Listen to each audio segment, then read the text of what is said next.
Welcome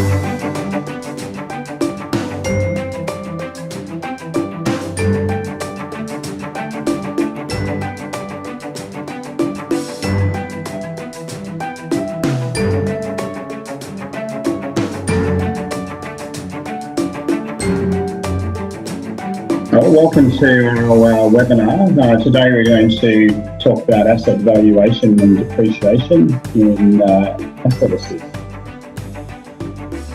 So the format for today's session is we'll have a brief introduction, then we'll talk about the theory behind asset valuation and depreciation and apply that to Asset Assist. And we'll go through a few of the screens that we use in the software to explain the process.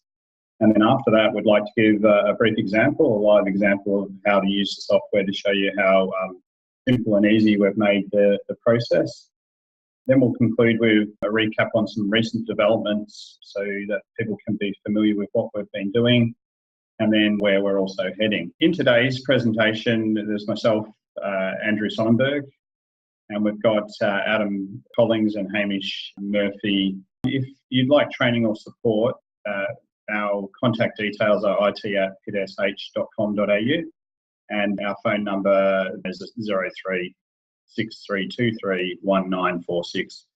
And you can call us about any queries you have with using the software or book a training session or get a quote on any of the modules that you may be interested in. So what is asset valuation? Asset valuation is the process of estimating the current worth of an asset. And so the question then comes to mind, well, why is it important? One thing that drives a lot of people to do it is statutory reporting requirements. So a lot of asset owners come into financial year need to report on the value of the assets they own. And but I think perhaps apart from just being forced to do it, the other issue is managing funding risks now and into the future. So obviously if you've got millions or billions of dollars of assets, the real concern is are you funding enough to keep those assets going and delivering the services to the service levels that your clients or users expect of you. So by doing things like calculating depreciation, that's a financial tool to help answer part of that question. So the steps I'd like to go through to look at the value of assets and get the background data for what you need funding your assets going forward. Just these 5 relatively straightforward steps. I say straightforward if you have a system to do it.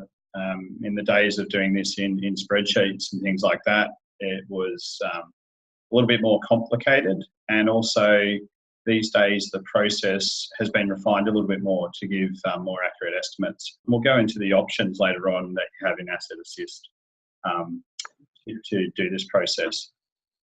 So identifying assets is the first thing. So you need to know what you own and where it is. The next thing you need is to be able to calculate the current costs of the asset. We also like to calculate the replacement cost.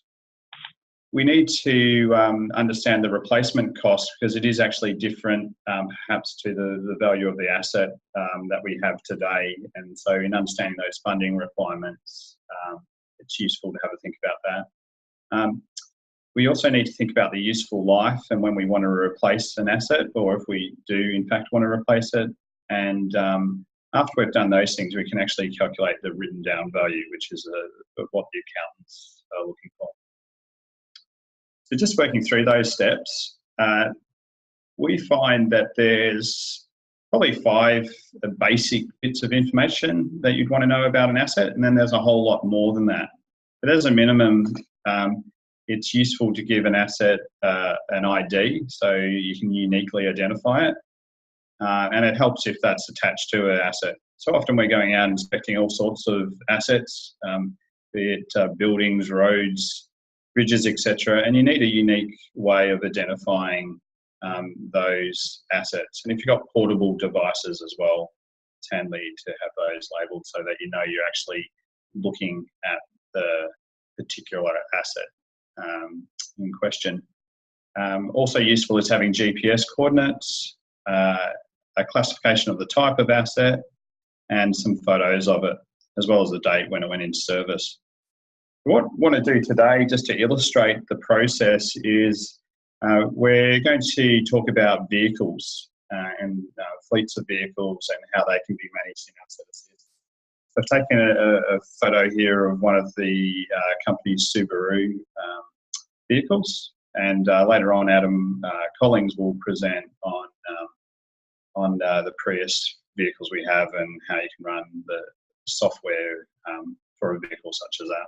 But this is applicable to any type of asset within the software using the custom assets module. So for the Subaru wagon, if we talked about that minimum information, we've given a name here, an asset name, given an ID of number 1. We've even assigned a maintenance category to it here. We're saying that this is a type of vehicle that is used for 10,000 kilometres per year. You might have other ones at 20,000 kilometres per year, or even lower use assets. And that's useful in understanding the risks in the assets and how often you might wish to service or inspect those assets. So just going further into that, in the software, we allow you to get that asset and assign parts to it. So in this case, I've just done a partial screen grab out of the database showing parts of the fleet type asset, which can be the chassis, the engine, the battery, transmission, etc. These are stored in the software and can be assigned to an asset. And with that, we have some default component lives. And what you'll see is not all parts of a vehicle last as long as each other. So there's certain parts that are maintainable and there's other parts that are less maintainable, but more durable. We also have a cost weighting, and that helps simplify your job of proportioning out the value of the asset to its individual parts. And then there's the concept of intervention levels. What sort of condition state are you happy to have that vehicle in before you do work on it, or before you deem it to be at the end of its useful life? So just jumping back to this Subaru example, what I've done here is I've assigned some of those components we saw out of the previous screen to the Subaru asset, and it's worked out the approximate percentage of each component to work out a dollar value. So in here, using the table of information I had previously, the software has worked out from an overall total dollar value for this asset that I put in a financial tab, that the chassis would be worth about $18,000. So it's a major component of the car, and we'd expect it to be have an estimated life of around 20 years. Also over the side here, you can see that we can assign different deterioration curves. So we've got a default curve with assigned to some components and straight line deterioration curve to others. For a vehicle, what we normally find is we buy it and it would, the value of it would decline quite rapidly, quite quickly. So it doesn't take long for it to become secondhand and not look as pristine as when it's coming off the production line, and you get a decline in value due to that, as well as the associated condition. Very hard to keep in a vehicle in pristine condition. So going through having an understanding of the actual asset we have, we've got to fix that base cost that we want to split amongst the components. And there's quite a few ways of doing that. The most basic way is just to base it on a similar asset at a similar time and a similar location and time. So if it's a vehicle in your state, you could just look up what the price is for a vehicle of that type in your state and assign that as the current cost. Another way is to look at perhaps a similar vehicle that's interstate and then just adjust for what it would be in your state, depending on desirability and other factors. And then if you've got the price from a year ago, you might need to index the price accordingly. One way of sort of bringing all this together is to use a cost guide. And so there's cost guides produced for all sorts of assets. Or with engineering assets, people like Pitt and Sherry provide estimates of cost based on an understanding of procuring these types of assets for asset owners. There's just one other concept I wanted to make note of here is the concept of brownfield costs and greenfield costs. So when we work out the current cost, if it's something that's been replaced in the past, then we work out a brownfield cost. If it's something that has never been replaced in the past, we use the greenfield cost. And what's the difference between them? Well, the difference is with a brownfield cost, say in the case of a car, is we might have to switch gear over that we've fitted to that vehicle, and there might be downtime with the exchange. So you end up with two cars, but you can't quite use them, but you paid for one and you've still got the other, but now they're switching things over. So there's an additional cost there compared to when you first purchase it. Just to illustrate the example, in Asset Assist, we can set up different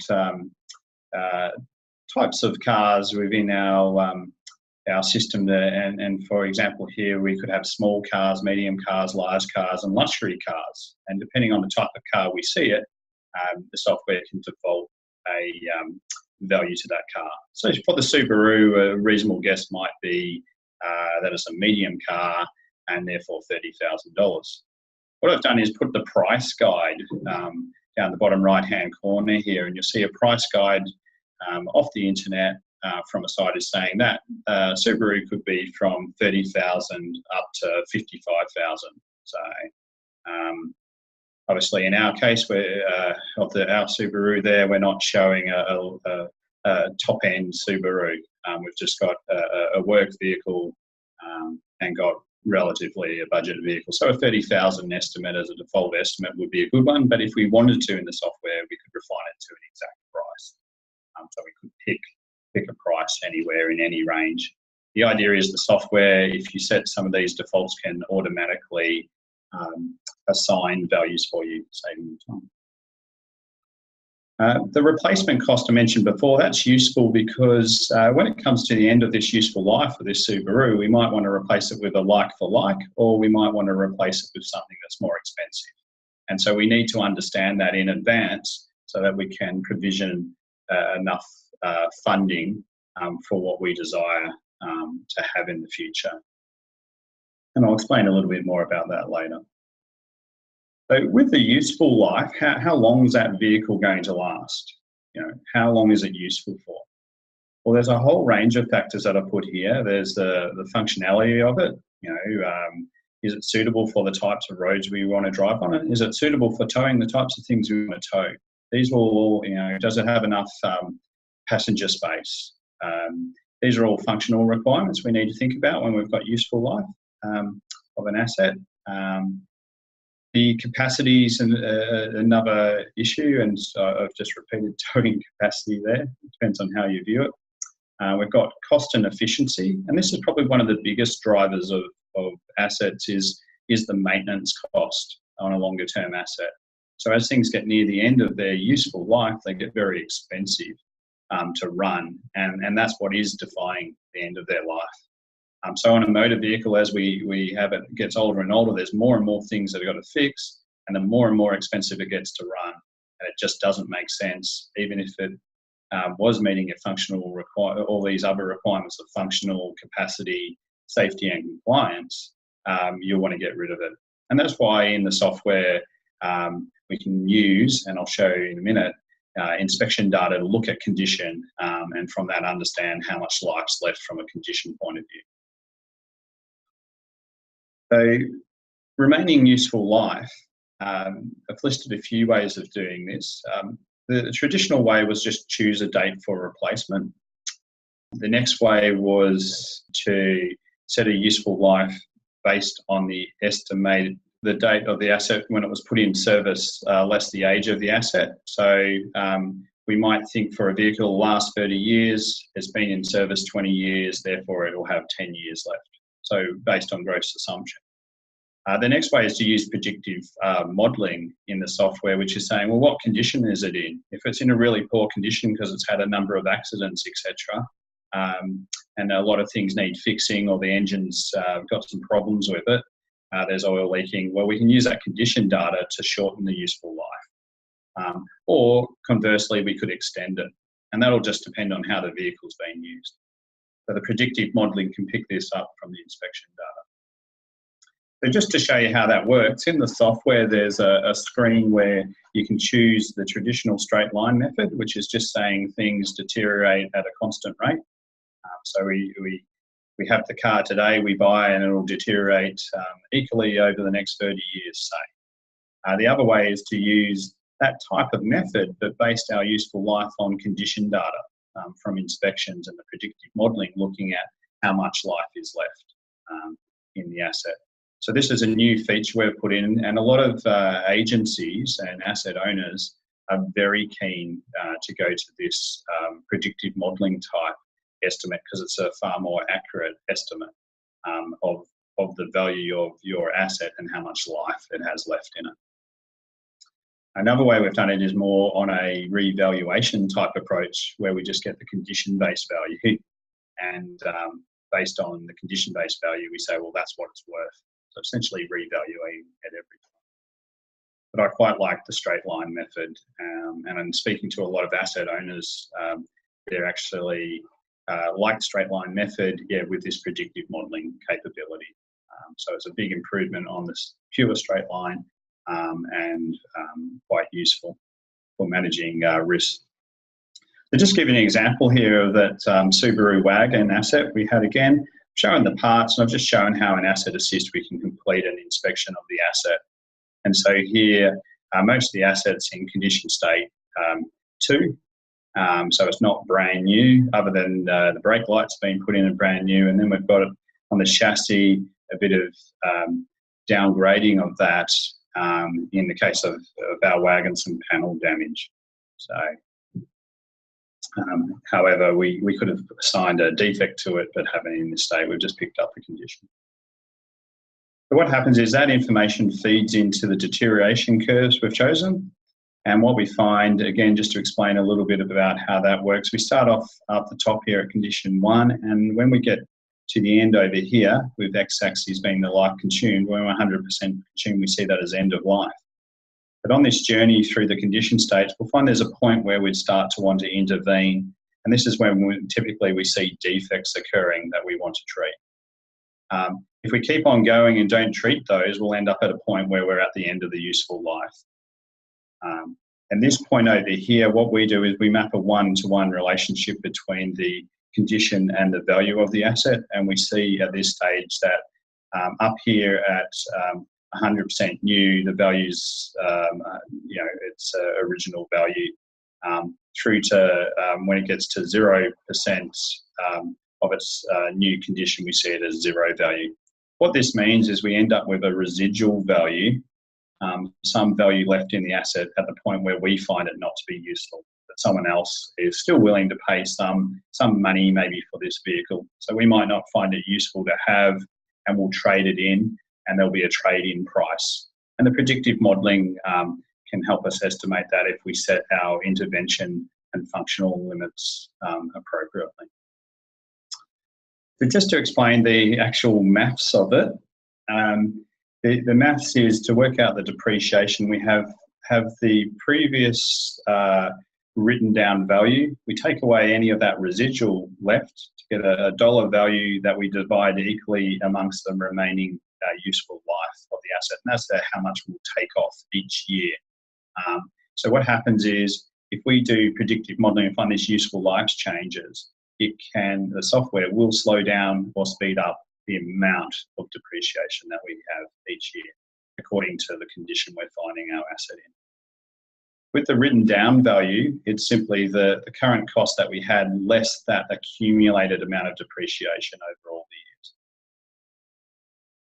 years. So, as I said before, the residual value of an asset is estimated amount that you'd obtain on disposing of the asset, less any cost of actually disposing of it. So in the case of that vehicle, again, we might have to sell it, and we've got to pay for the cost of selling it, and we'll get a certain dollar amount for it.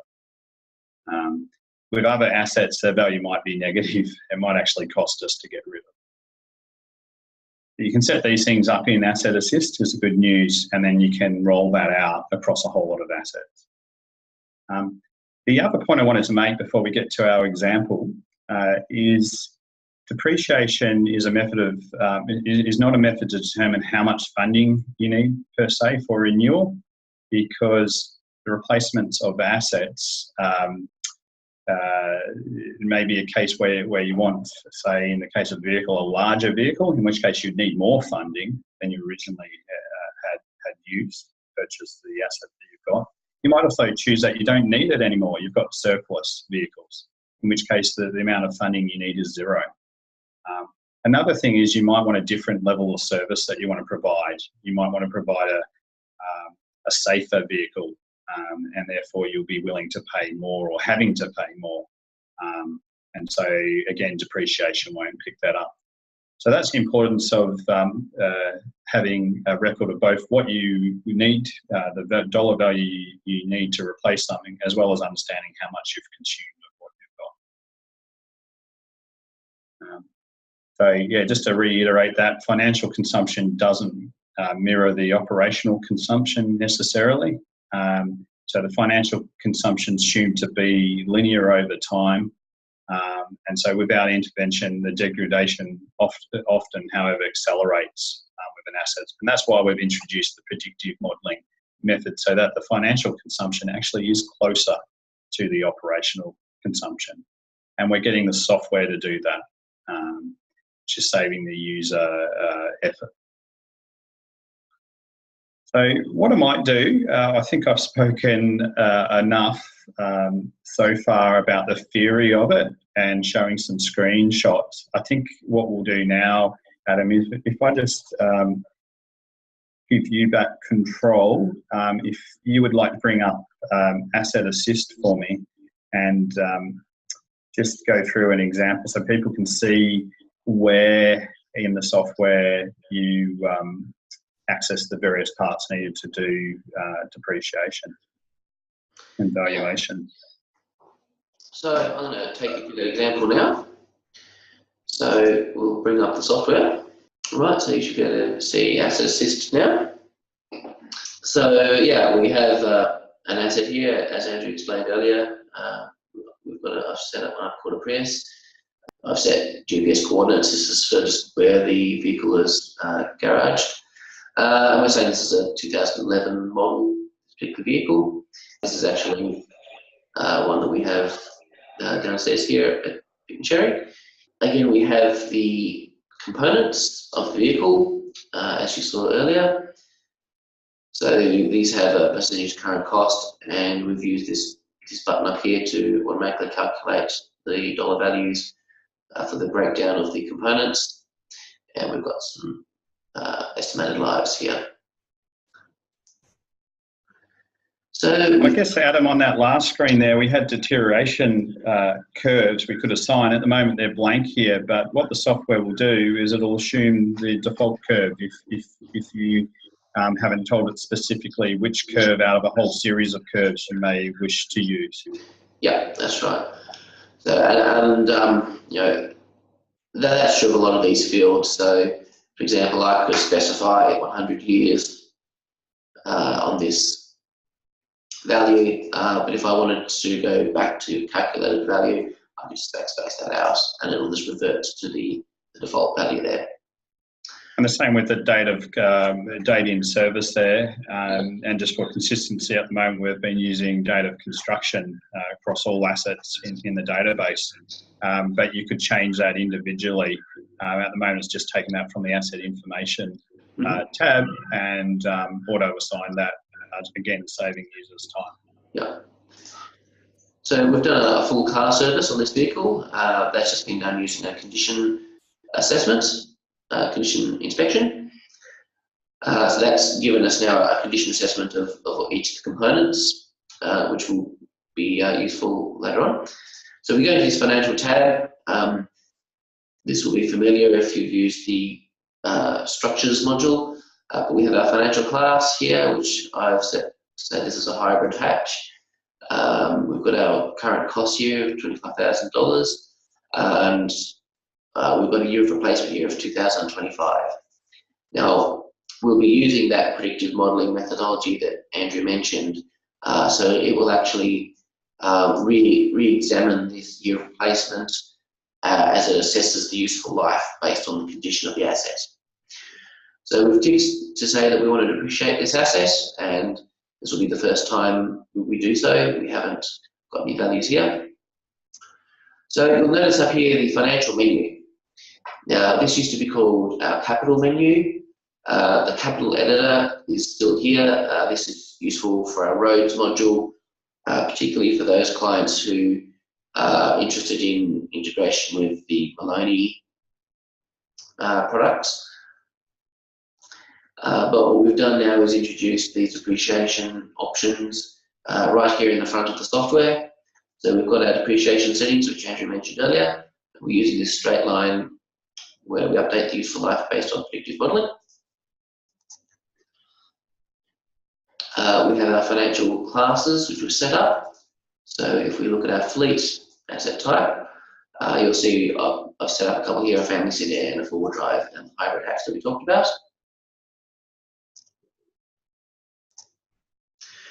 So I guess in that, Adam, if people wanted to, they could set unit rates the software would use for that class of vehicle, and also they can set the residual percentage they want to use if they're, say, using a straight line method rather than the predictive straight line with predictive modelling method. Yeah, that's right. So the first thing we want to do when we're going to start the depreciation is choose an asset type. So you can see we've previously depreciated our structures, but none of these other asset types have been done. So we're going to choose fleet. Now this just shows us these financial classes again. It gives the option to edit any of these. We can add, remove. We've got a status column over here. If there's any important data that is missing and needs to be filled in, this will give us a warning and instruct us to fill that in. And that can be fixed right here in the wizard rather than going back to the asset.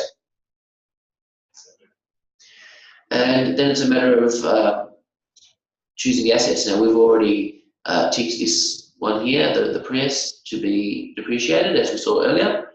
There are two other vehicles in AssetAssist. We haven't ticked these for depreciation. But if you've got a large number of assets, then you can manage that from this screen. You can say, just show me the ones that I've said I want to depreciate. That just gets all the others out of the way so you can focus on these ones. Or you may say, hide the ones I know I depreciate, and let me go and tick some others that I haven't ticked yet. The other thing we can do here in the screen, as in the previous one, if there's any important information that is missing, this status column will tell us, and we can go and edit those details directly from this screen. So if we finish here, the last thing we need to do is choose our dates. Now this is defaulted this for us. It's advanced it from the previous year, which was 2019. So this one's going to end in 2020. So if we click the Start Depreciation button, this will start working. Now this is running the predictive modelling on the assets, which calculates the that updates the useful life for us. And once it's finished that, it does the depreciation, which is finished now. So that's all gone through and completed. So what we can see now, we just go out of there. So if we just go back into this Prius and have a look at that now.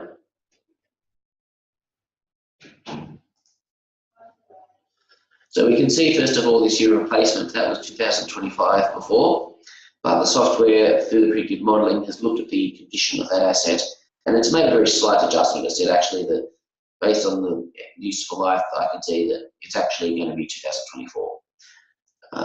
So it's just adjusted that by 1 year in this case. And we can also see now that we have our financial details here, so it's put in the written down value, the cumulative depreciation, and it said that this was last depreciated on that date. Which was and Adam, one thing we're going to do just with that year of replacement, which you can't see here, but when we release this in our next release, which is most likely just next month, recognising that we've had a release just recently about a month ago, and we're targeting releasing about every quarter. It will use the replacement year as based on the current financial class information. If the user then runs the predictive modelling straight line, it reassesses it and puts the value there. And I think in future we're going to show that it'll be from predictive modelling, like we've been doing with other asset classes previously. And then lastly, if the user actually just chooses a year they wish to have based on their own understanding of the asset, it'll respect that and just use that in that case.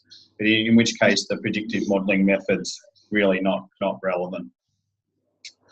Yeah, so that's operating very similar on the philosophy that we're using more and more in the software, where you have your calculated value, which you can edit, or you can just blank it out and say, do this for me. So you have the best of both worlds there.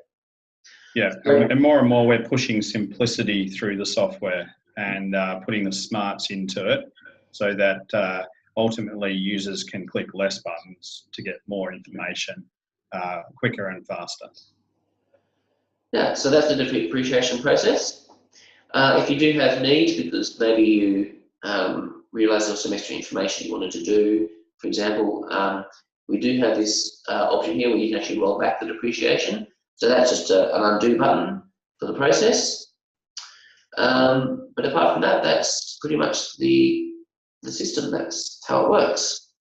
Thanks, Adam. And like usual, we've got the reports menu there if people want to extract the data that you're seeing on the screen there. We make that fully available back out to Excel. So it can be sorted and processed and pushed into wherever else people want to use it. Yes.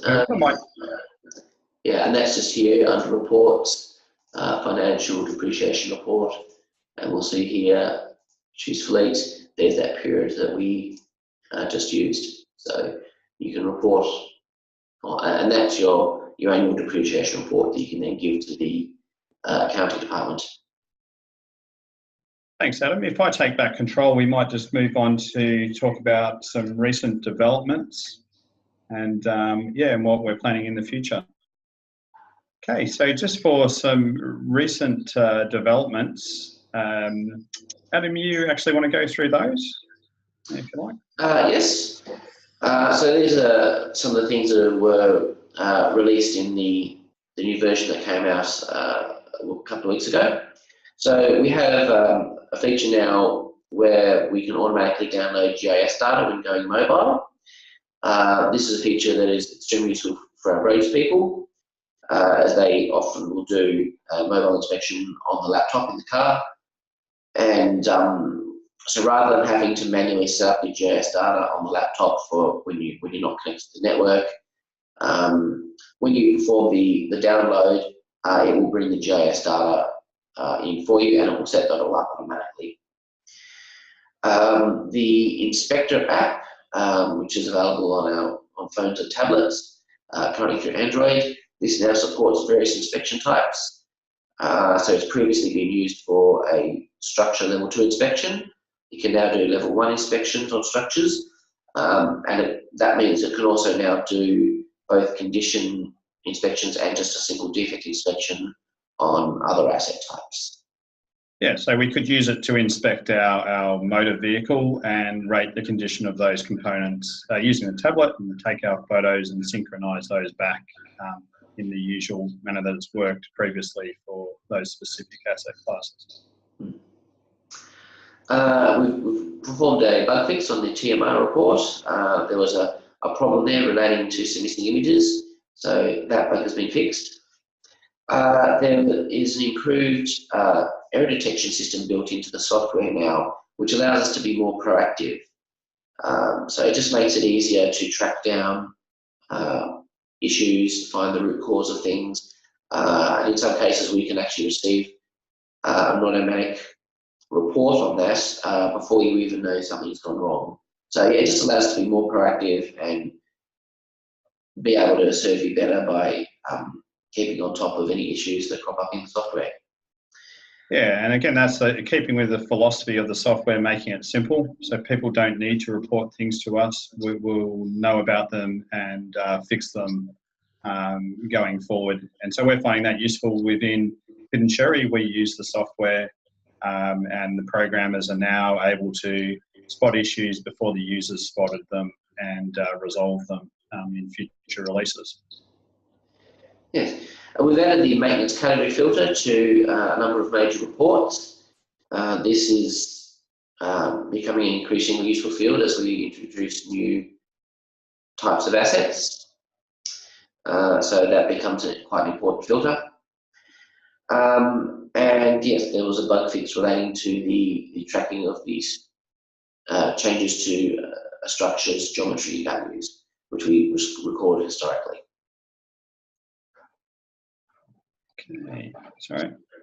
Yeah, and then if I'll take back over, Adam. So we've also put risk scoring across all asset classes, and in doing so, we're allowing users more flexibility to adjust their risk parameters as the organisation perceives risk in different ways, whether they're political, social, environmental, safety, risk, political. You can now adjust those to suit your organisation's current opinion of that, and then you can hit a button that will recalculate all values across the database so that you get a consistent set of values, and you can look over time how those values are changed.